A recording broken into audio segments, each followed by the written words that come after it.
بلال حبشی رضی اللہ تعالیٰ عنہ کے قریب سے گزرے تو حضرت بلال کو امیہ بن خلف سخت سزائیں دے رہا تھا، اور حضرت بلال رضی اللہ تعالیٰ عنہ نے اپنی اس تکلیف کو آرام سے بدلنے کی تجویز یہ سوچی تھی کہ وہ جیسے جیسے تکلیف دیتے، مارتے، گرم پتھر آپ کے سینے پہ رکھتے تو حضرت بلال اپنے دل کو تسلی دینے کے لیے کہتے احد احد احد، اللہ ایک ہے، اللہ ایک ہے، اللہ ایک ہے۔ یہ اپنے آپ کو تسلی دینے کے لیے اس جملے کو بار بار دہراتے۔ نبی کریم علیہ السلام وہاں سے گزرے تو کریم نے مسکرا کے اور شفقت کے ساتھ سیدنا بلال حبشی کے سر نور پر دست شفقت رکھا اور فرمایا بلال، جس احد احد کو تم پکارتے ہو وہ تمہیں اس تکلیف سے نجات بھی عطا کرے گا۔ اور پھر یہی بات جب جناب صدیق اکبر کو پتہ چلی تو ڈھیر سارا مال لے کر، بلکہ مفسرین نے لکھا ہے آدھا کلو سونا لے کر، آدھا کلو سونا، کمر اچھا ہے فلک پہ نہ ہلال اچھا ہے، نظر بھی نہ ہو تو دونوں سے بلال اچھا ہے، کم و بیش آدھا کلو سونا لے کر حضرت بلال کو خریدنے گئے، اور پھر خرید لائے۔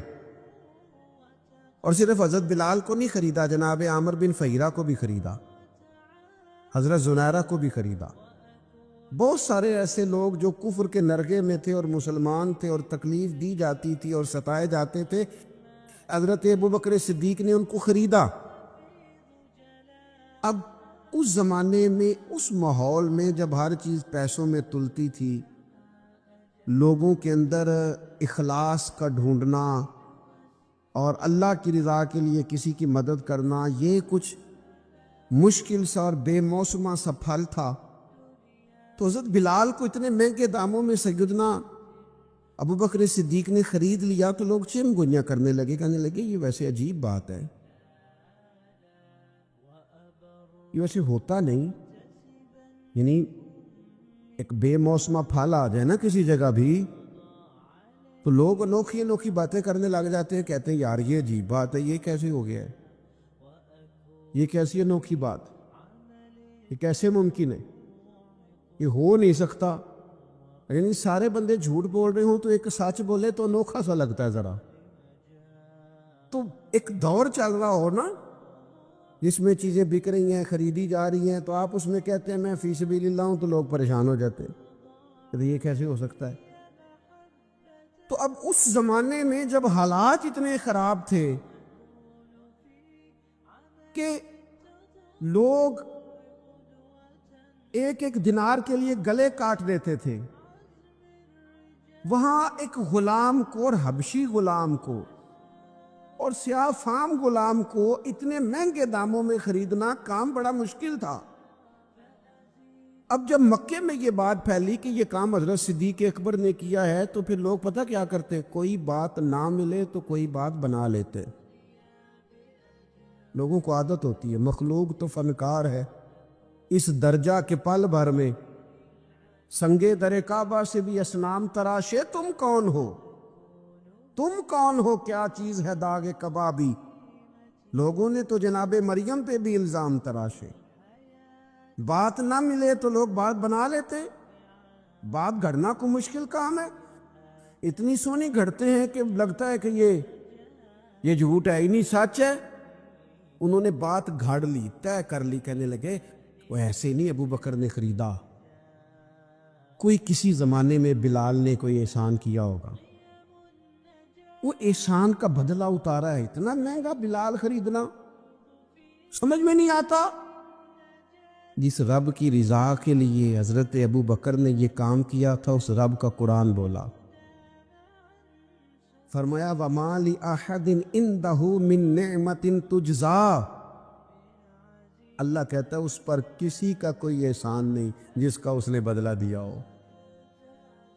یہ حضرت صدیق اکبر کے حق میں آئے تھا، رب بولا، رب بولا، خدا خود میر مجلس بود، اور جب جب صحابہ پہ اعتراض ہوا تب تب اللہ کا قرآن بولا وَمَا لِأَحَدٍ عِندَهُ مِن نِعْمَةٍ تُجْزَىٰ، ورنہ اس کا کوئی احسان نہیں۔ کون کہہ رہا ہے؟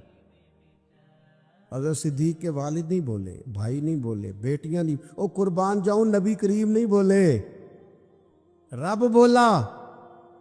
فرمایا اس کا اس پر کوئی احسان نہیں جس کا بدلہ دیا ہو۔ فرمایا وہ تو صرف اپنے رب کی رضا چاہتا ہے۔ ابو بکر تو ڈھونڈتے پھرتے ہیں کہیں رب رسول راضی ہو جائے۔ یہ سونا کیا ہے، یہ مال کیا ہے، یہ گھر کیا ہے، چاندی کیا ہے، وہ تو میں تو تیری تلاش میں پھرا، جنگل پہاڑ اور دشت تینوں لب دیاں آپ گواچے، سانو اپنی خبر نہیں کوئی۔ وہ تو اللہ کی رضا تلاش کر رہا ہے تو مالک پھر ملے گا کیا؟ فرمایا وَلَسَوْفَ يَرْضَىٰ، بڑی جلدی رب راضی بھی ہو جائے گا ابو بکر سے۔ رب کا وعدہ ہے کہ رب جناب صدیق اکبر سے راضی بھی ہو جائے۔ یا ایھا الناس قد جاءکم برہان من ربکم، اے لوگو یہ جو میں نے تمہارے پاس اپنے نبی کریم علیہ السلام کو بھیجا ہے تو یہ رب کی طرف سے تمہارے پاس واضح دلیل آ گئی ہے۔ نبی پاک علیہ السلام کی پیروی کرنا، حضور کی اتباع کرنا، حضور کے نقش قدم چلنا، نبی پاک علیہ السلام کی بتائی ہوئی باتوں پر عمل کرنا، جن چیزوں سے سرکار نے روکا ہے ان سے رک جانا۔ جو بندہ یہ کام توجہ سے کرتا ہے اسے معرفت الہی بھی نصیب ہوتی ہے اور محبت الہی بھی نصیب ہوتی ہے۔ قرآن مجید نے فرمایا قُلْ إِن كُنتُمْ تُحِبُّونَ اللَّهَ فَاتَّبِعُونِي يُحْبِبْكُمُ اللَّهُ، اے محبوب علیہ السلام آپ اپنے غلاموں سے یہ فرما دیں کہ اگر یہ اللہ سے محبت کرنا چاہتے ہیں تو آپ ان سے فرمائیں کہ میری پیروی کرو، میرے نقش قدم چلو، میری اتباع کرو، یحببکم اللہ، اللہ خود تم سے محبت فرمائے گا۔ نبی پاک علیہ السلام کی اتباع، حضور کی پیروی، نبی پاک کے نقش قدم چلنا، یہ انسان کو معرفت الہی دیتا ہے۔ آپ کو پتہ ہے صحابہ کرام علیہم رضوان نے جب کلمے پڑھے، مسلمان ہوئے، ایمان کی، یقین کی، تیقن کی دولت انہیں نصیب ہوئی تو پھر ان کے رنگ ڈھنگ بدل گئے۔ بڑا مشکل کام ہے اپنا کمایا ہوا مال محنت کا لا کے خرچ کرنا، لیکن جب رضائے الہی پورے طور پر مطلوب ہو اور معرفت الہی کا رنگ چڑھا ہوا اور انسان کو طے ہو جائے کہ اب یہ مال میرے رب کی رضا کا ذریعہ بنے گا، تو پھر حالت یہ ہوتی ہے کہ جناب صدیق اکبر نے تن کے کپڑے بھی اتار دیے اور ٹاٹ کا لباس پہن لیا۔ تینوں لب دیاں آپ گواچے، سانو اپنی خبر نہ کوئی، ساتھوں تے پارے نے ککھ گلیاں دے، سانو آخ دے لوگ شدائی، اسا لنگ نموس دا ساڑ کے چولا، گل پہنے تاج گدائی، او سجنا اپنا آپ گوایا تاں یار نے چاتی پائی۔ جب آپ کو معرفت الہی کا یہ جذبہ نصیب ہوتا ہے، یہ ذوق نصیب ہوتا ہے، یہ شوق نصیب ہوتا ہے، تو پھر انسان طلب کرتا ہے۔ نبی پاک صلی اللہ تعالی علیہ وسلم نے فرمایا شہید بھلا اللہ کی بارگاہ میں کیا خواہش کرتا ہے؟ اللہ کرے آپ کی زیادہ توجہ میری طرف ہو جائے، ہمارا سارا دھیان لے ہی ہمارا موبائل گیا ہے، شریکہ ہی بن گیا ہے۔ 2 4 5 لوگ بنا لیں، باقیوں کو دے دیں، اور جس نے بنانی ہے وہ ضرور بنائے، پر بات تو میری سنیں نا۔ آپ لائیو کومنٹس بعد میں دیکھ لیجئے گا۔ عزیز دوست میری بات پر غور فرمائیں، جب آپ معرفت الہی تک پہنچ جاتے ہیں تو حضور فرماتے ہیں شہید اللہ کی بارگاہ میں عرض کرتا ہے مالک ابھی ایک دفعہ پھر بھیجے نا دنیا میں، اور پھر موقع ملے نا شہید ہونے کا۔ تیری جنت میں بڑا لطف ہے، لیکن گویا جو تیری راہ میں سر کٹانے کا مزہ ہے۔ میرے عزیز، جب نبی پاک کی پیروی کی جاتی ہے تو معرفت الہی، انسان کو جینے کا سلیقہ آ جاتا ہے، اسے محسوس ہوتا ہے کہ میں کوئی بڑا بامقصد کام کر رہا ہوں۔ پھر پتھر کھانا، تبلیغ کرنا، جد و جہد کرنا، کانٹوں پہ چلنا، یہ سارے کام مزہ دینے لگ جاتے ہیں۔ جب کوئی مقصد حیات ہاتھ آ جاتا ہے نا، پھر تھوڑے وقت سو کے بھی انسان نیند پوری کر لیتا ہے، تھوڑے پیسوں پر بھی گزارا ہو جاتا ہے، پھر سادہ لباس بھی ہو، سادہ کپڑے بھی ہوں، مسجد میں سونا بھی ہو، تو حضرت بلال حبشی مطمئن وقت گزارتے ہیں۔ پھر اطمینان، جب معرفت الہی نصیب ہو جائے، محبت الہی نصیب ہو جائے، حضور علیہ السلام نے معراج سے واپس آ کے فرمایا بلال کیا عمل کرتے ہو؟ یا رسول اللہ کیا ہوا؟ فرمایا میں نے تو جنت میں بھی تمہارے قدموں کی آواز سنی ہے۔ نبی پاک کی خالص پیروی، اتباع رسول، لیکن شرط یہ ہے کہ انسان تن من دھن سے حضور کی پیروی کرے۔ وہ چند 2 4 5 چیزوں کا دعویٰ نہ کرے، میٹھا کھانا سنت ہے، مسواک کرنا سنت ہے، داڑھی رکھنا سنت ہے، پگڑی باندھنا سنت ہے، یہ بڑی عظیم سنت ہے، پر سچ بولنا بھی سنت ہے، فاقہ کرنا بھی سنت ہے، دل بڑا رکھنا بھی سنت ہے، دل صاف رکھنا بھی سنت ہے۔ جو اپنے لیے پسند کرو وہ دوسرے کے لیے پسند کرو، یہ بھی حضور کی دی ہوئی ادا ہے۔ اپنی مرضی کا ماحول فقط نہیں بنایا جائے۔ جب آپ معرفت الہی کے راستے پہ چلیں گے تو لازمی شرط ہے حضور کی پیروی کریں گے۔ اتباع رسول کے بغیر کوئی اور راستہ ہی نہیں ہے جو بندے کو اطمینان دے سکے، سکون دے سکے۔ آپ ایک مطمئن زندگی گزارتے ہیں جب حضور کی پیروی میں۔ آپ دنیا میں دیکھ لیں، بہت زیادہ مہنگے کپڑے پہننے والے لوگوں سے ملاقاتیں کر لیں، بہت نئے جدید دور کا فیشن اوڑھنے والے لوگوں سے آپ مل لیں، وہ بیچارے بے چین ہی بڑے رہتے ہیں۔ 98 لوگوں نے کہہ دیا تیرے کپڑے ٹھیک لگ رہے ہیں، اور 2 نے بھی یہ نہیں کہا غلط ہے، ٹھیک نہیں، انہوں نے کہا بس ٹھیک ہے، لیکن یہ بیچارے پریشان ہو گئے ہیں کہ پتہ نہیں صحیح ہے کہ نہیں۔ حالانکہ 2 بندوں نے صرف ہلکا سا یہ کہا ہے کہ بس ٹھیک ہے، مناسب ہے، کیونکہ وہ گڈ بک میں آنا چاہتا ہے، وہ صرف دنیا کی زندگی جینا چاہتا ہے۔ المال والبنون زینت الحیات الدنیا، یہ صرف دنیا کی زینت چاہتا ہے۔ تو لیول یہ ہو جاتا ہے کہ بڑی مہنگی گاڑیوں میں لوگ بے چین ہیں، تبصرے کر رہے ہیں، زیادہ بول رہے ہیں، اپنی تعریفیں اپنے منہ سے کر رہے ہیں، بیچارے الجھے سے، بکھرے سے، ٹوٹتی بکھرتی باتیں کرتے ہیں۔ لیکن اگر حضور کی اتباع نصیب ہو، اگر پیروی نصیب ہو، تو حضرت عمر نے دیکھ لیا تھا ایک دفعہ سرکار کو موٹے بان کی چارپائی پہ لیٹے ہوئے، صحیح مسلم بخاری دونوں میں موجود ہے۔ تو عرض کی یا رسول اللہ، آپ اللہ کے محبوب ہو کے اتنی مشقت کرتے ہیں؟ تو محبوب نے فرمایا عمر تم یہ پسند نہیں کرتے کہ کیسر و کسرا دنیا میں آرام کرے اور آخر میں رسوا ہو جائے، اور ہم دنیا میں تھوڑی مشقت برداشت کریں اور آخرت کی ساری عزتیں اللہ ہمیں ہی عطا فرما دے۔ بس یہ بات جناب عمر نے پلے سے باندھ لی، زندگی کو سادہ کیا، بود و باش کو سادہ کیا، حضور کی اتباع، اور یہ چیز تسلی دیتی ہے، دل مطمئن ہو جاتا ہے۔ آپ کبھی دیکھیں محنت مزدوری کرنے والے لوگوں کو، ان کو کوئی ٹینشن نہیں ہوتی کوئی ہمیں دیکھ رہا ہے کہ نہیں دیکھ رہا، کسی کو کپڑے پسند آئے ہیں کہ۔ جو لوگ اللہ تعالیٰ کی معرفت کے بعد مطمئن زندگی گزارتے ہیں وہ ذہنی الجھاؤ سے بچ جاتے، وہ ایک مطمئن اطمینان بخش وقت گزار کے دنیا سے جاتے ہیں۔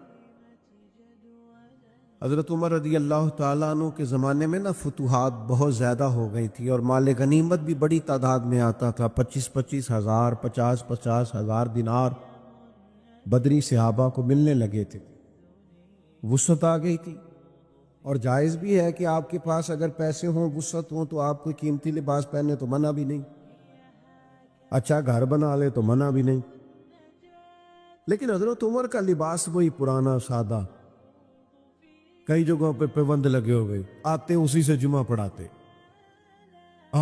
اسی سے فیصلہ کرتے، اپنی زندگی میں مست، کوئی پرواہ نہیں۔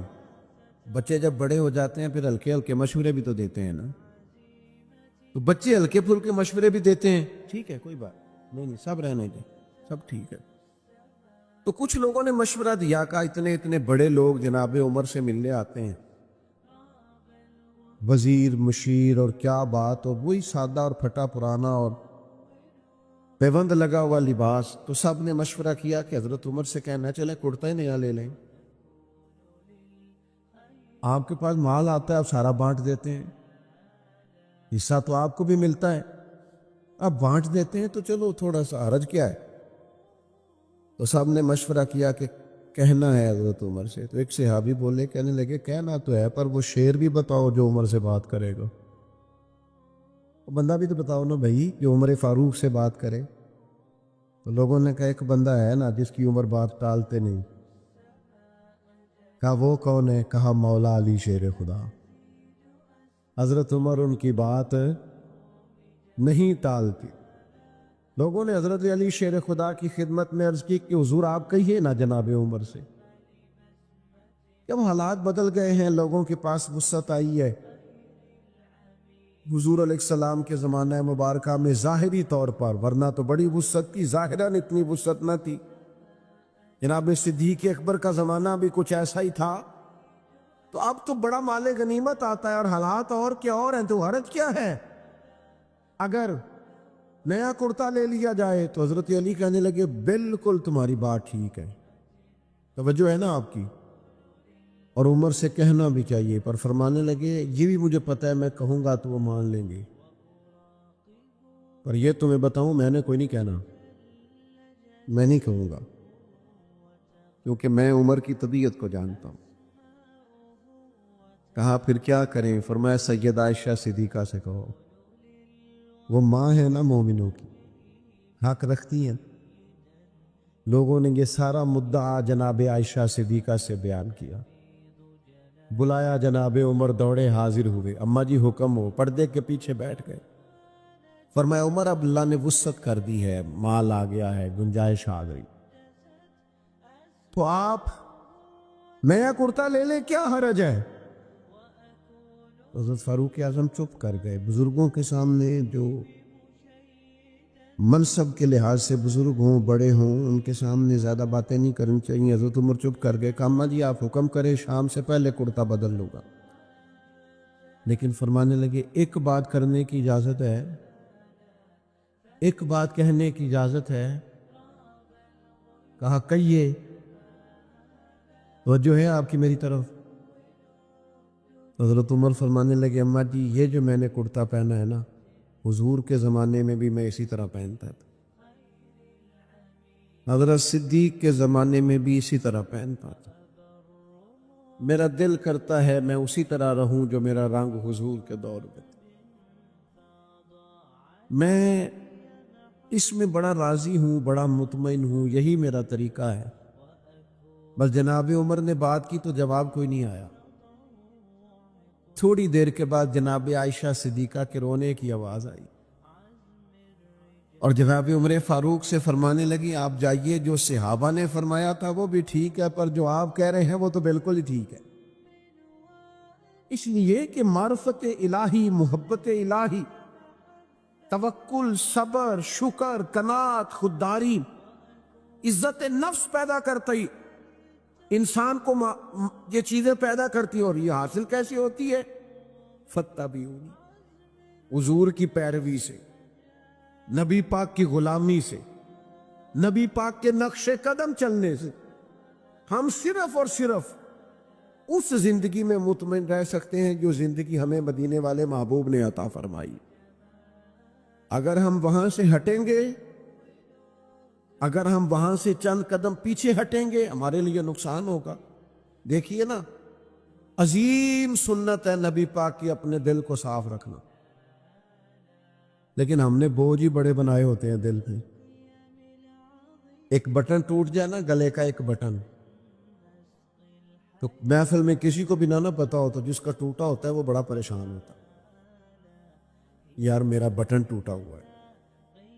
ایک تنکا صرف آپ کی داڑھی پہ لگ جائے نا، ایک بال چھوٹا سا، تو جب تک بندہ اتار نہ لے مطمئن نہیں ہوتا. ذرا سی یہاں مٹی لگی ہو تو سارے کہتے ہیں یار تیرے چہرے پہ مٹی لگی ہوئی ہے. آپ کئی بار آئینہ دیکھتے ہیں، پھر جا کے اطمینان حاصل ہوتا ہے. تو میرے بھائی یہ جو لوگ کہتے ہیں نا میں بے چین رہتا ہوں، بور بڑا ہوتا ہوں، تو ان کے دل پر بھی کوئی میل کچیل چڑھ گئی ہے. یہ باطن اگر اپنا صاف کر دیں گے نا، یہ چڑھ جاتی ہے میل کچیل. مجھے بتائیں، بندہ حسد کرے اور پھر سکون سے رہے یہ ہو سکتا ہے؟ دل میں بغض رکھے اور سکون سے رہے یہ ہو سکتا ہے؟ وہ تکبر کر رہا ہے، کسی کو حقیر جان رہا ہے، پھر سکون سے رہے یہ ممکن ہے؟ جب ہم اپنی طبیعت پر، باطن پر بوجھ، میل کچیل چڑھا لیتے نقصان ہوتا ہے. جب دل پوری طرح صاف ہو گیا، پرواہ کوئی نہیں ہے، اللہ کے ہر بندے سے پیار ہے، ہر صحیح العقیدہ کی محبت ہے، ہر ایک کے بارے میں دل میں گنجائش ہے. پاک ہوئے تے پاک ہی ملدا ہی، تے بنا پاکوں پاک نہیں ملدا. سارے جسم دے دھون دے نالوں اکو تولا ہے ٹکڑا دل دا. آپ دل صاف رکھیں گے نا، دل صاف، یہ حضور کی عظیم سن، یہ والی اتباع کریں گے نا نبی پاک کی، آپ بڑی ہلکی پھلکی زندگی گزاریں گے. آپ کو مطمئن ہوگا کہ آپ الجھے ہوئے نہیں. آپ دیکھیے نا، ترمذی میں حدیث ہے، حضور علیہ الصلوۃ والسلام نے فرمایا، اے انس، اے میرے بیٹے، آپ سے ہو سکے تو صبح اس حال میں کیجئے گا کہ آپ کے دل میں کسی کا بغض نہ ہو. اور حضور فرمانے لگے یہ میری سنت ہے، دل میں بغض نہ رکھنا، یہ میری، بولیے، یہ میری سنت ہے. اور میرے عزیز، دل میں صفائی، ستھرائی. حضرت خواجہ حسن بصری فرماتے ہیں بروں کی صحبت میں نہ بیٹھنا، بروں کی صحبت تجھے اچھوں سے بدگمان کر دے گی. وہ تیرے ذہن میں اچھوں کے بارے میں. حضرت پیر چندن شاہ صاحب رحمۃ اللہ تعالی علیہ، عالم آر شریف والے، حضرت پیر چندن شاہ صاحب رحمۃ اللہ علیہ کے پاس نا ایک نوجوان آیا تو پیار ہو گیا، وہ بیٹھنے لگا، طریقت سیکھنے لگا. وہ لوگ بھی بڑے خالص تھے، انہیں مریدوں کی صورت میں طاقت نہیں چاہیے ہوتی تھی، بلکہ انہیں مریدوں کی صورت میں وہ لوگ چاہیے ہوتے تھے جو ان کا پیغام آگے پہنچائیں، جو ان سے وہ سیکھیں، جو وہ سکھا کے انہیں دیندار بنانا چاہتے ہیں. تو بچہ بیٹھ گیا، حضرت بھی بڑا ہی پیار کرنے لگے، اسے دین سمجھانے لگے. تو اس کے والد صاحب پیچھے سے آئے اور آگے کہنے لگے، پتر چل گھر چلیے. کہنے لگے جی ابا جی ہوں میں تے نہیں جانا، میں تے اتھی رہنا ہے. کہنے لگا پتر چل میں بڑے پیر ویکھے نے. تو بیٹا بیٹھتا تھا نا صحبت میں، تو کچھ میٹھی باتیں اور خوبصورت جملے اسے بھی سمجھ میں آ گئے تھے. کہنے لگا ابا جی تساں تے بڑے ویکھے نے، تانوں نہیں نہ کسے ویکھیا. یہ تیری نظر کا کمال ہے کہ میری زندگی کا سوال ہے، تجھے نہیں نہ کسی نے دیکھا، مجھے تو دیکھ لیا. میری مجبوری ہے کہ میں کسی کی نظر میں آ گیا. اور نظر کی جولانیاں نہ پوچھو، نظر تو وہ ظالم نظر ہے، اٹھے تو بجلی پناہ مانگے اور گرے تو خانہ خراب کر دے. اس لیے میں تو نظر میں آ گیا ہوا، مجھے بتائیں میں کدھر جاؤں، میرا معاملہ اور طرح کا ہو گیا. تو عزیز دوست، آپ یہ دیکھیں کہ آپ کسی صالح بندے کی صحبت میں جا رہے ہیں اور یکدم ایک شخص آیا ہے، اس نے آ کے سارا معاملہ روک دیا. بروں کی صحبت اچھوں سے بدگمانی پیدا کرتی. آپ کے دوستوں کا ٹھیک ہونا بڑا ضروری ہے، حلقہ احباب کا درست ہونا بڑا ضروری. آپ نے تھوڑا سا بھی جس کے ساتھ سفر کرنا ہے نا، اس بندے کا بھی ٹھیک ہونا بڑا ضروری ہے. ورنہ انسانی ذہن میں بعض لوگ ایسے سوالات چھوڑ دیتے ہیں کہ وہ سوالات نہیں ہوتے، وہ وسوسے ہوتے ہیں۔ وہ تو ایک جملہ کہہ کے گزر گیا، اور انسان ہے کہ وہ لڑتا رہا، جد و جہد کرتا رہا۔ مجھے بڑی اچھی طرح بات یاد ہے، میں اپنے احباب میں سے سمجھ لیں یا بہن بھائیوں میں سے نہ کسی کے ساتھ کو تھوڑا بہت خیر کا کام کرتا تھا اپنی توفیق کے مطابق۔ تو ایک دن میں دوبارہ سے اسی سلسلے میں اپنی خدمت کے لیے حاضر ہوا تھا، تو میں واپس لوٹا تو ایک صاحب مجھ سے کہنے لگے کنا کچھ تو سائیں پار چاہنا ہے۔ دیکھ رہے ہیں سالوں گزر گئے۔ میں آپ کو اپنی بات بتاتا ہوں، تو واقعی میرا ذہن الجھنے لگ گیا۔ واپس آنے تک میں نے کہا یار یہ کب تک، یعنی کہ تو ہر روز کوئی نہ کوئی بات سنا دیتے ہیں کہ فلانی بھی مجبوری ہے، فلانی بھی، کب تک یہ کرنا ہے؟ میرا ذہن خاصا الجھ گیا اور میں بڑی عجیب سی کیفیت میں چلا گیا۔ میں اسی پریشانی کے عالم میں تھا کہ میں نے طبقات امام شورانی کھولا، ویسے ہی بائی دوے تو سامنے ایک بزرگ کا کال آ گیا۔ وہ کہنے لگے یاد رکھنا بندے بندوں کے محتاج نہیں، بندے رب کے محتاج ہے، اور اگر کوئی بندہ کسی کا بھلا کرتا ہے نا تو بس اللہ نے اس کی ڈیوٹی لگائی ہے، باقی دے اللہ ہی راہ ہے۔ بندے بندوں کے محتاج، اگر کوئی بندہ کسی کو کچھ دیتا بھی ہے تو وہ اللہ کی دی ہوئی ڈیوٹی سر انجام دیتا ہے۔ بندے او ہو میرا تو رو رو کے برا حال ہو گیا۔ اور میں نے کہا تو کیا سوچنے لگ گیا تھا، تو کچھ ہے؟ میں مسکین پرانا خادم، کسے در ملی نہ ٹوئی، تے واصف یار نے نظر جو کی تھی تے واصف ہی ہوئی۔ وہ پتہ سارا ہے نا سردار نو کیتیاں دا، اے دا پردہ چپایا ہی چلو پلا ہو سی۔ الجھے نہیں، لوگ الجھا دیں گے آپ کو، چھوٹی سی بات کریں گے آپ الجھ دیں گے، آپ کہیں گے اوہ میری وجہ سے چل رہا، تیری وجہ سے کچھ بھی نہیں چل رہا، کچھ بھی نہیں تیری وجہ سے چل رہا۔ بڑے بڑے تھے جو قبروں میں لیٹ گئے، ہوئے نامور بے نشاں کیسے کیسے، اور زمین کھا گئی نوجوان کیسے کیسے۔ کہاں میرے بھائی کسی کی وجہ سے نہیں، یہ نظام میرے رب کا ہے اور میرے مالک کی قدرت سے چل رہا ہے، یہ نبی کریم علیہ السلام کی نگاہ کرم سے چل رہا ہے۔ اس لیے الجھے نہیں۔ آپ کو لوگ الجھائیں گے، کہیں گے کب تک جی آپ تو فلانا تو بس ایسے ہوگا، نہ الجھے نہیں، کبھی نہیں الجھے۔ سنیں، ہمارے ارد گرد کے حلقہ احباب کا ٹھیک ہونا اتنا ضروری ہے، اتنا ضروری ہے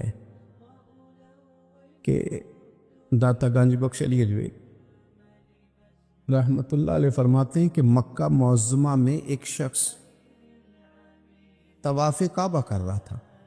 بڑے سارے لوگ کہہ دیتے ہیں دعا میں یاد رکھنا، دعا میں یاد رکھنا، تو وہاں نہ اپنی طلب اتنی زیادہ ہوتی ہے کہ وہ بندہ مطلب خزانے کے سامنے کھڑا ہے تو وہ کہتا ہے یہ بھی اپنے لیے لے لوں، یہ بھی اپنے لیے لے لوں، یہ بھی اپنے لیے لے لوں۔ ہوتے ہیں کچھ لوگ جن کو مطلب جو نظروں سے ہٹتے نہیں، تو بندہ ان کے لیے دعا کرتا ہی رہتا ہے، لیکن زیادہ نہیں۔ میں آپ کو صحیح کہہ رہا ہوں، کم لوگ ہوتے ہیں۔ آج ہم جاتے ہیں بڑا مشکل سے سفر کر کے حرم شریف میں، لیکن بڑی آسانیاں، جہاز کا سفر ہے، بہت ساری آسانیاں۔ تو ایک بندہ 6 ماہ سال پیدل اس نے سفر کیا اور حرم شریف پہنچا، وہاں اس نے دعائیں مانگنی۔ اب اسے کوئی اور یاد آتا ہے، وہ تو بھئی خرچ ہو گیا، اس کا تو وجود تھکن سے چور ہو گیا۔ لیکن دادا صاحب رحمۃ اللہ علیہ فرماتے ہیں اس شخص کا حال یہ تھا کہ وہ حج کرنے گیا، جتنی بار بھی دیکھا نا کعبے کا طواف کر رہا ہے، غلاف پکڑا ہے، اور کیا پتہ کیا آ رہا ہے، یا اللہ میرے دوستوں کو ٹھیک کر دے، یا اللہ میرے دوستوں کی اصلاح کر دے، یا اللہ میرے دوستوں پہ فضل فرما دے، یا اللہ جو میرے ارد گرد رہنے والے ہیں انہیں اپنا قرب دے دے، ان کا رستہ آسان کر دے۔ وہ کہتے ہیں ایک درویش سے نہ ہی رہا گیا، اس نے کہا خدا کے بندے کچھ اپنے لیے بھی مانگ، جتنی دفعہ تجھے دیکھا ہے تو کہتا ہے یا اللہ میرے دوست ٹھیک کر دے، میرے دوست ٹھیک کر دے۔ وہ کہنے لگا تمہیں پتہ ہی نہیں، یہ بھی میں اپنے لیے ہی مانگ رہا ہوں۔ اس نے کہا اپنے لیے کس طرح مانگ رہا ہے؟ کہنے لگا وہ ٹھیک رہیں گے نا تو پھر میں بھی ٹھیک ہی رہوں گا، جب چاروں جانب سے مشورہ ہی خیر کا ملے گا تو میں کیسے بگڑوں گا؟ جب وہ سارے مجھے اچھی رائے دیں گے اور اچھی طرف ہی قائل کریں گے تو کیسے کام خراب ہوگا؟ تو میں بالواسطہ اپنے لیے ہی اللہ سے سوال کر رہا ہوں کہ یا اللہ انہیں سوار دے تاکہ میرا بھی فائدہ ہو جائے. اپنے حلقہ اثر میں ایک تو خود اچھی بات کریں، بری نہ کریں، اور دوسرا نہ کوشش کریں کہ ایسے لوگوں کے پاس جا کے بیٹھیں. اور جا کے بیٹھنے کے لیے بھی نا انسان کا پہلے ارادہ، پہلے نیت. ہم جب کسی جگہ جاتے بھی ہیں تو ہماری نظریں اتنی طائرانہ پہلے پڑتی ہیں، اتنی تنقید کرتے ہیں. پہلے ہم نے اپنے ذہن میں جو خاکہ بنایا ہوتا ہے نا کسی کا، پہلے اس میں اسے تولتے ہیں. پہلے ہم پوری طرح نچوڑ کے دیکھتے ہیں کہ کون سی چیز صحیح ہے اور کون سی غلط ہے. اس ذائچے میں اگر کوئی پھر بھی پورا اتر آئے، پھر بھی اس کی کہی ہوئی باتوں کو اس ذوق سے قبول نہیں کرتے. جب آپ کا سیکھنے کا مزاج ہے تو پھر تو ہمیں کہا گیا کہ یہ علم، یہ معرفت، یہ تو مومن کی گمشدہ میراث ہے، مومن کی ہے، اس سے گم ہو گئی ہے. جہاں سے ملے وہاں سے حاصل کرو. خیر کی بات آپ ذہن بنائیں، اچھا گمان کریں کہ یار میں نے سیکھنا ہے. تو آپ طالب علم سے بھی سیکھ لیں گے، چھوٹے بچے سے بھی سیکھ لیں گے اگر آپ کا ذہن ہے. اور اگر یہ نہیں ہے تو پھر میرے بھائی اینک اتنی تگڑی ہے، اتنی سخت ہے کہ اس کے شیشوں پر کوئی پورا اتر سکتا ہی نہیں، تو پھر کس طرح سیکھیں گے آپ؟ حضرت ابن الجوزی رحمۃ اللہ علیہ فرماتے ہیں کہ ایک درویش تھے، حضرت ابو ہاشم ان کا نام تھا. کہتے ہیں بڑی مجبوری تھی، مجھے کہیں جانا تھا تو کشتی نہیں مل رہی تھی. اچانک ایک کشتی گزرنے لگی تو میں بھی سوار ہونے لگا. تو اللہ نے مجھ سے کہا کہ یہ ایک صاحب بیٹھے ہیں، بڑے امیر ہیں، ساتھ ان کی کنیز ہے، انہوں نے مجھ سے بک کر لی ہے ساری کی ساری. کیا کدھر جی سالم کرا لیا ٹانگا، وہ ساری کی ساری بک کر لی ہے، تو میں تو کسی کو نہیں بٹھا سکتا. تو وہ جو صاحب بیٹھے تھے بڑے سیٹھ آدمی تھے، کہنے لگے میاں آپ کسی اور کشتی میں بیٹھو. جو ان کی کنیز تھی نا وہ کہنے لگی چہرے سے کوئی نیک آدمی لگتا ہے. چلو اتنی سواریوں کی جگہ ہے، کسی کونے کھدرے میں بیٹھ جائے گا، ہمارا کیا جائے گا. کہا اچھا چلو آ جاؤ. کہتے میں کونے میں بیٹھ گیا. تھوڑا رستہ آگے گیا، انہوں نے کھانے کا سامان نکالا، مجھے بھی کھلایا. لیکن کھاتے کھاتے میری نظر پڑی تو اس میں تو شراب کے برتن بھی تھے معاذ. پھر اس شخص نے کھانا کھانے کے بعد اس کنیز سے کہا کہ مجھے معاذ اللہ گانا سناؤ. وہ گانے گانے لگی. یہ میری طرف متوجہ ہونے لگا، مجھے کہنے لگا سنو. میں نے کہا میں یہ نہیں سنتا. پھر میری طرف شراب بڑھائی، میں نے کہا میں نہیں پیتا. تو کہنے لگا تو کیا سنتا ہے، تو کیا سنتا ہے؟ تو کہنے لگے میں سناؤں کیا سنتا ہوں. کہا سنائیے. فرماتے میں نے قرآن پاک پڑھنا شروع کر دی. کچھ لوگ، میں آپ کو یقین سے کہتا ہوں، کچھ لوگ ایسے ہیں جن کی زندگی دور گزر گئی ہے مسجد سے. انہیں کو بندہ چاہیے جو تھوڑا سا جا کے پیغام حق سنائے. یعنی ان کو پتہ ہی نہیں ہے کہ دین میٹھا کتنا ہے، حسین کتنا ہے، قرآن میں چاشنی کتنی، سرکار کی تعریف کا، نعت خوانی کا رنگ کتنا شاندار ہے. میرا یہ ماننا ہے کہ جسے رب رسول کے رنگوں کی خوشبو کا پتہ چل گیا نا، پھر دنیا کا کوئی اور رنگ اسے اپنی طرف مائل کر ہی نہیں سکتا، سوال ہی پیدا نہیں ہوتا. کچھ لوگوں نے سنگا نہیں ہے، آئے نہیں ہیں، قریب نہیں آئے. تو شیخ ابو ہاشم کہتے ہیں مجھے کہنے لگا سناؤ نا. امیر آدمی تھا، کبھی اس طرف گیا ہی نہیں تھا. ڈھیروں لوگ ہیں جو نہیں مسجد جاتے. الہاکم التکاثر حتی زرتم المقابر. اللہ فرماتے ہیں کہ تمہیں دولت کی ہرس نے اتنا عجیب الجھا دیا کہ قبروں تک پہنچ گئے تم. بہت سارے لوگ ہیں قبر میں چلے جاتے ہیں، مسجد میں نہیں آتے. تو کہتے ہیں میں نے اسے چند آیتیں سنائیں، اس کی تو کیفیت ہی بدل گئی. کہنے لگا مولانا زندگی بڑی گناہوں میں گزری ہے، اب توبہ کر لوں تو مالک معاف کر دے گا. کارنامے خطرناک ہیں، پیچھے رجسٹر کالا سیاہ، معافی ہو جائے گی. دولت بڑی تھی تو پھر ہم نے بھی شراب کباب شباب میں اڑا دی ساری، معاف کر دے گا. تو کہتے ہیں میں نے کہا ہو بندے کے آنے کی دیر ہے، اس کی رحمت تو فوراً ہی قبول کر لیتی ہے. ویسے بھی عدل کریں تے تھر تھر کمبڑ، اونچیاں شانہ والے تجھے فضل کریں تے پھر تے بخشے جامن میرے جے منہ کالے. کہتے اس نے اس کنیز کو آزاد کیا، دولت اللہ کی راہ میں خیرات کی، 40 سال میرے ساتھ رہا، پھر میں نے اس کی زبان سے سوائے خیر کے جملہ نہیں سنا۔ ایک کی بات کرتا تھا، کہتا تھا شیخ کاش آپ مجھے تھوڑا پہلے مل جاتے، زندگی سے یہ گلہ ہے کہ تو ذرا دیر سے ملا ہے، پہلے مل جاتے نا تو شاید میری زندگی کچھ اور دن بن جاتے، تھوڑی دیر اللہ والے کی صحبت۔ آپ فرماتے ہیں پھر وہ 40 سال کے بعد میرے سامنے انتقال ہوا، میں نے ہی دفن کیا، میں نے ہی قبر میں اتارا، جنازے کا اہتمام بھی میں نے ہی کیا، میرا یار تھا، دل لگ گیا تھا، پیار ہو گیا تھا، میں پریشان رہتا۔ ایک دن خواب میں مل کے مجھے کہنے لگا فکر نہ کر، میں نے اپنے رب کو بڑا ہی مہربان پایا ہے، میں نے اسے بڑا کریم پایا ہے، معاف کرنے والا پایا ہے، درگزر کرنے والا پایا ہے، اس نے فضل فرما دیا، میرے گناہوں پر اس کے عفو و درگزر کا قلم چل گیا ہے، اور میرے حق میں جو فیصلہ آیا ہے وہ رحمت والا ہی آیا ہے، فضل والا ہی فیصلہ آیا ہے۔ عزیز دوستو، تھوڑی دیر کسی نیک آدمی کی صحبت۔ صوفیاء فرماتے ہیں کہ تم اگر چاہتے ہو نا کہ انسان جرم نہ کرے، خطا نہ کرے، لوگوں کو تنگ نہ کرے، تو اسے سوسائٹی کے اندر بھیجنے سے پہلے اس کے دل میں اللہ کا خوف پیدا کر دو۔ اگر اس کے دل میں تم خدا کا خوف پیدا کر دو گے، پھر تم اسے جہاں بھی چھوڑ دو گے وہ کوئی نقصان نہیں کرے گا۔ لیکن اگر خوف خدا نہیں نہ ہوگا، اگر اللہ کا ڈر نہیں ہوگا، پھر وہ لوگ دیکھتے ہیں کہ لوگوں کو کیسے مطمئن کیا جائے، لوگوں کی آنکھوں میں دھول کیسے جھونکی جائے، وقتی طور پر ایسے پروگرام بنا لیے جائیں جن سے لوگ مطمئن ہو جائیں، تھوڑا سا لوگوں کو موٹیویٹ کر دیا، کوئی تھوڑا سا بتا دیا، کوئی تھوڑا ریلیف دے دیا، کچھ تھوڑی سی ایسی کہانی بنا دی جس سے ووٹر مطمئن ہو جائیں۔ لیکن فی نفس سے ہی بندہ نیک کب ہوتا ہے؟ میرا رب فرماتا ہے ان الذین یخشون ربہم بالغیب، وہ لوگ جو اپنے رب سے ڈرتے ہیں پر بن دیکھے ہی ڈرتے ہیں۔ ان الذین یخشون ربہم بالغیب لہم مغفرۃ واجر کبیر، قربان جائیں۔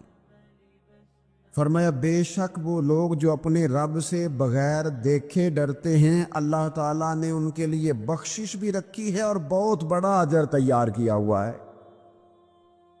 بغیر دیکھے، یہ جب بندے کو چیز نصیب ہوتی ہے نا کہ وہ اللہ تعالیٰ سے ڈرتا ہے، پھر وہ بندہ دانا ہو جاتا ہے، پھر وہ بندہ معاملہ فہم ہو جاتا ہے، وہ بندہ سمجھدار ہو جاتا ہے۔ قرآن مجید نے کہا یا ایھا الذین آمنوا ان تتقوا اللہ یجعل لکم فرقان۔ میرا دل کرتا ہے کہ امت مسلمہ اس آیت کو یاد کر لے۔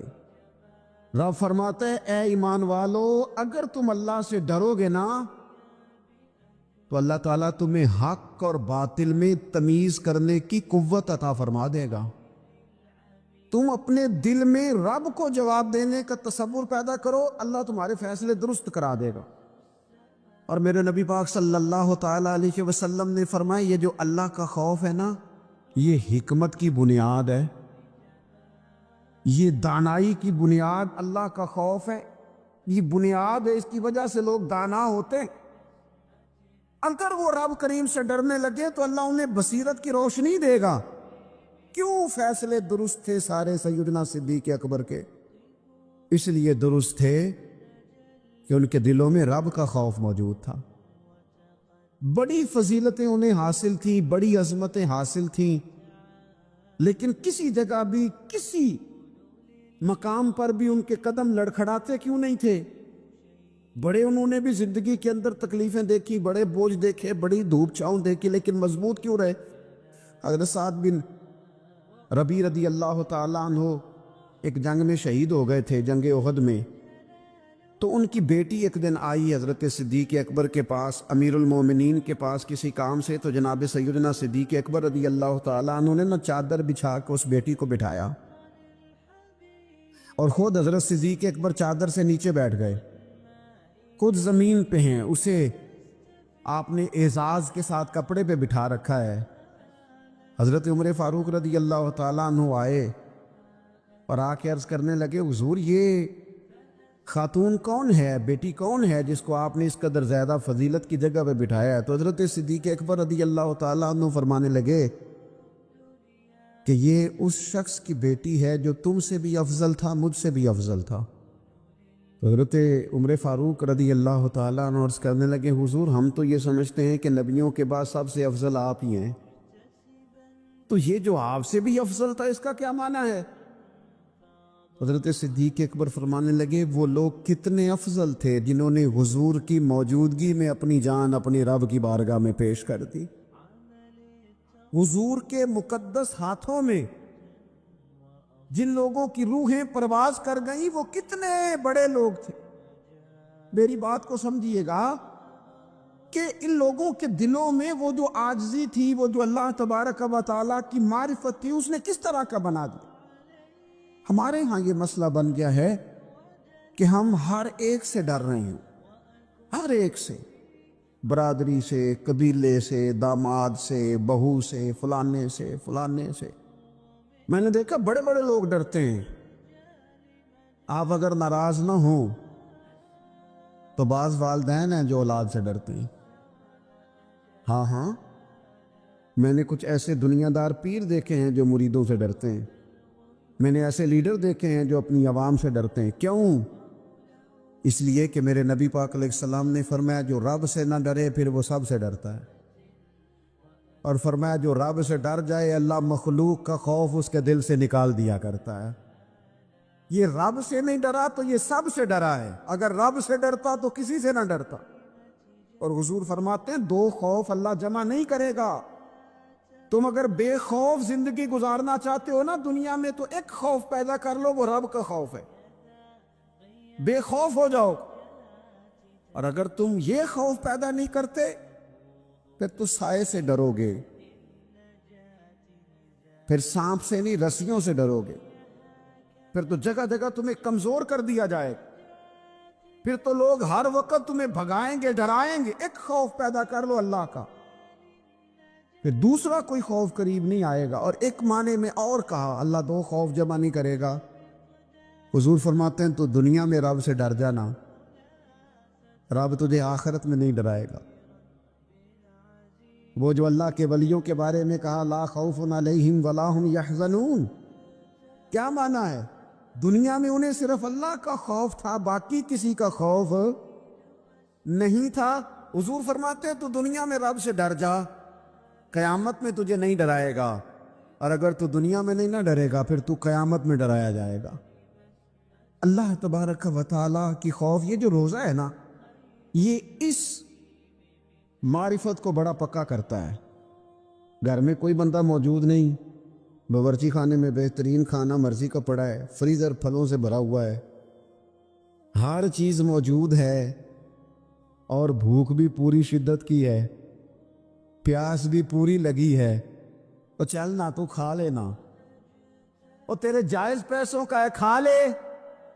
کیوں نہیں کھاتا؟ اس لیے نہیں کھاتا کہ میرا رب مجھے دیکھ رہا ہے۔ اللہ کرے روزے داروں یہ پریکٹس ہو جائے کہ جب تو اپنا جائز مال اس لیے نہیں کھاتا کہ رب نے روکا ہے اور وہ دیکھ رہا ہے نہیں کھانا، پھر تو کسی کا ناجائز مال کیسے کھا سکتا ہے؟ رب نے تجھے روکا بھی ہے اور رب تجھے دیکھ بھی رہا ہے، پھر تو غیر کا کیسے کھا سکتا ہے جب تو اپنا جائز نہیں کھاتا کہ اللہ دیکھ رہا ہے؟ تو دوسروں کا ناجائز اور حرام کیسے کھائے گا حالانکہ اللہ دیکھ رہا ہے؟ اگر یہ تصور دل میں پیدا ہو جائے، یہ ذوق اگر کسی بندے کو نصیب ہو جائے تو پھر پتہ کیا ہوتا ہے؟ پھر بندہ عالم ہو جاتا ہے۔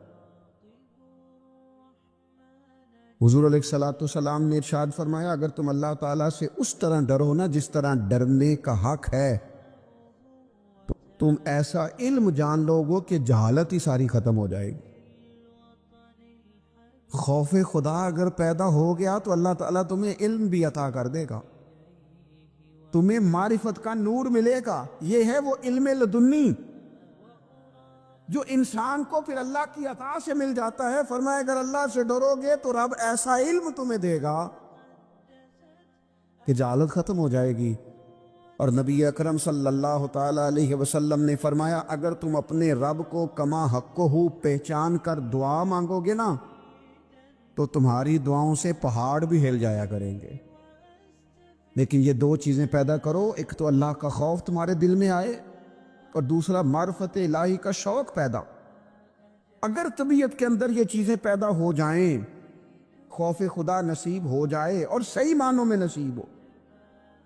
آج کل بڑا لوگ کہتے ہیں اللہ سے ڈر، پر دوسروں کو جب مال خرید رہے ہوتے ہیں پھر کہتے ہیں اللہ کا خوف کر، اور جب بیچ رہے ہوتے ہیں تو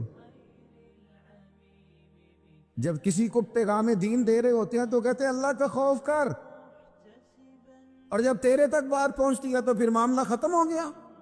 میں ذمہ داری سے کہتا ہوں یہ جو کچھ ہمارے ہاں ہوتا ہے نا، عوام سے ڈر کے، عالمی میڈیا سے ڈر کے، قوم سے ڈر کے، اس سے آدھے کام بھی اگر رب سے ڈر کے کریں تو قوم کا بھی بھلا ہو جائے گا، لوگوں کا بھی نفع ہو جائے گا۔ اگر آدھا کام بھی ڈر کے کیا جائے، کچھ تھوڑا سا اپنے دل میں خشیت، اللہ کا خوف۔ جن لوگوں کا یہ تصور بن گیا تھا نا کہ رب کے سامنے کھڑے ہونا ہے، منہ دکھانا ہے مالک کو، جن کا یہ تصور بن گیا تھا بچ گئے تھے۔ ہم دنیا میں جینے کے لیے سارا کچھ کرتے ہیں، رب رسول کو منہ دکھانے کے لیے نہیں کرتے۔ جن کا یہ تصور بن جاتا ہے نا تو رب کہتا ہے وَلِمَنْ خَافَ مَقَامَ رَبِّهِ جَنَّتَانِ، فرمایا جو میرے سامنے کھڑے ہونے سے ڈرے گا میں اسے 2 جنتیں عطا کروں گا۔ وہ سمجھ جائے، اس کے لیے 2 جنتیں ہو جائیں گی۔ نبی پاک علیہ السلام نے فرمایا تیری آنکھ سے اگر اتنا آنسو نکل گیا نا اللہ کے خوف سے، جتنا مکھی اور مچھر کا پر ہوتا ہے، بڑا روتے ہیں لوگ، میں نے روتے دیکھے ہیں، دولت کے لیے، دنیا کے لیے، دوستوں کی بے وفائی پر، اپنے بچوں کی نافرمانی پر، پیسے نہیں ہیں تو رو پڑے، فلانے نے مجھے تنگ کیا تو رو پڑے۔ لوگوں کے لیے روتے ہیں، انسانوں کے لیے روتے ہیں، رب کے لیے رو کے دیکھ کتنا رونا ہے۔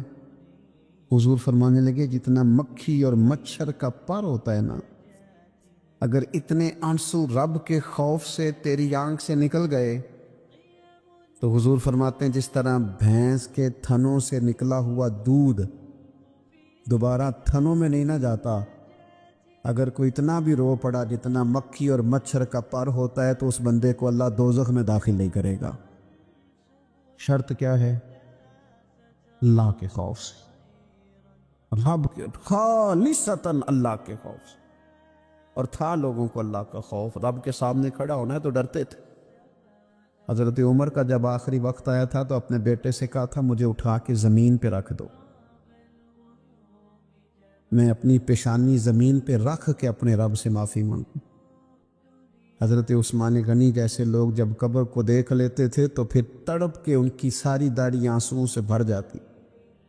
حضرت مولا علی شیر خدا رضی اللہ تعالیٰ عنہ نماز کی نیت باندھنے لگتے تو وجود کانپتا، راشہ طاری ہو جاتا۔ علی آپ تو شیر ہیں میدانوں کے، ہزاروں لاکھوں تلواروں کے بیچ کبھی نہیں لڑکھڑائے، لیکن یہاں رب کی بارگاہ میں آتے کانپ کیوں گئے؟ تو فرمانے لگے تمہیں پتہ نہیں کس کی بارگاہ میں حاضر ہونے لگا ہوں؟ سے ڈر آتا ہے، مالک کے حضور آ گیا، ڈر آتا، ڈرتے تھے۔ میرے نبی پاک علیہ السلام نے فرمایا اللہ کا خوف یہ دانائی ہے، یہ حکمت ہے۔ اور صحیح بخاری میں لفظ ہیں، نبی پاک صلی اللہ تعالی علیہ وسلم نے فرمایا ایک شخص تھا، بخاری مسلم میں موجود ہے، ایک بندہ تھا، اسے نہ بڑا ڈر آتا تھا کہ رب جب سوال پوچھے گا تو میں نے کیا جواب دینے ہیں۔ اتنا ڈرتا تھا کہ خوف طاری ہو گیا، اس پر خشیت پیدا ہو گئی۔ اس نے اپنے بچوں سے کہا جب میں مر جاؤں نا، یہ صحیح حدیث میں موجود ہے، جب میں مر جاؤں نا تو مجھے جلا دینا، اور پھر اگر میرے وجود کا کچھ حصہ بچ جائے تو اسے پیس دینا، پھر اسے ہوا میں اڑا دینا، مجھے ختم کر دینا، میں اپنے رب کی بارگاہ میں کھڑا ہو کے سوالوں کا جواب نہیں دے سکتا۔ پتا تے سارا ہے نا سردار نو کیتیاں دا، من لانم کے من دانب جو اعمال کیے ہیں اس کی خبر تو ہے نا، باقیوں کو شک ہے کہ اس میں گناہ کیا ہوگا، پر ہمیں اپنا اپنا تو پاک ہے نا، پتا تو سارا ہے نا۔ کہا میں نہیں کھڑا ہو سکتا اس کے حضور، مجھے جلا دینا، میری راکھ بھی بہا دینا، اڑا دینا ہواؤں میں۔ نبی پاک علیہ الصلوۃ والسلام فرماتے بندہ تھا سچا، یہ کام اس نے کیا اللہ سے ڈر کے۔ کریم محبوب علیہ السلام فرمانے لگے اللہ تعالیٰ نا قیامت کے دن ذرات کو حکم دے گا کہ اس کے وجود کے ذرے جمع کرو، اس کا وجود جمع کیا جائے گا۔ جس رب نے پہلے بنایا ہے وہ دوبارہ بنانے پر بھی قادر ہے۔ اس کے ذرات کو جمع کر کے گوشت پوشت دے کے وجود دے کے کھڑا کر کے اللہ پوچھے گا بتا یہ کام کرنے کا تجھے کس نے کہا؟ عرض کرے گا مالک میں ڈر گیا تھا نا، تیری بارگاہ میں کھڑا ہوں سوالوں کے جواب دوں، یہ کام مشکل تھا میں ڈر گیا۔ نبی پاک صلی اللہ تعالی علیہ وسلم فرمانے لگے رب فرمائے گا فرشتو کہ میرا بندہ نہ سچ کہتا ہے، یہ واقعی مجھ سے ڈر گیا تھا، گواہ ہو جاؤ میں نے اس کے لیے جنت کا فیصلہ کر دیا۔